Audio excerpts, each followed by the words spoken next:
a major breakthrough for the National Investigation Agency. More than a month after blast rocked Rameshwaram Cafe in which 9 people were injured, the key suspects are now in custody of the National Investigation Agency. Early this morning, an NIA team landed at a hideout in West Bengal and picked up Abdul Mateen Taha and Muzaffar Hussain Shahzeb. The 2 people are believed to be part of the ISIS Shimoga module. Shahzeb is the man NIA believes who planted the IED at the cafe. He is the man you might have seen on CCTV that captured him wearing a mask and a baseball cap. It was the baseball cap that proved to be a very important clue for the NIA. NIA investigators believe that the cap belonged to Taha, who's balding and is usually seen wearing a cap. So this cap was found discarded at a place of worship near the cafe where the blast happened. From there, picked up hair strands that were key DNA evidence for the NIA. They also picked up evidence from a Chennai mall where Taha was captured on CCTV buying this limited edition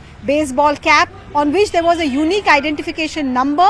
The CCTV footage was zoomed in and that number was also picked up. So these were the kind of initial probe that the investigators did, finally leading them to West Bengal. NIA in its statement said that it was a coordinated effort of the NIA, the Central Intelligence Agencies, West Bengal Police, police from Telangana, Karnataka and Kerala.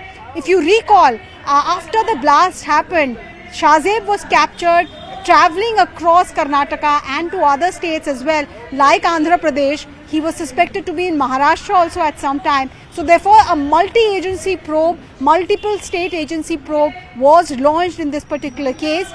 NIA got a lead yesterday or 48 hours ago that they were living under false identity, using false names and trying to camouflage their features and living at this hideout in West Bengal. Once they received that lead, they went ahead and raided this particular area, and subsequently the 2 were arrested. There are others also who are part of the ISIS Shimoga module who are still absconding, and NIA is looking out for all of them. There are people in jail from the ISIS Shimoga module who have been questioned.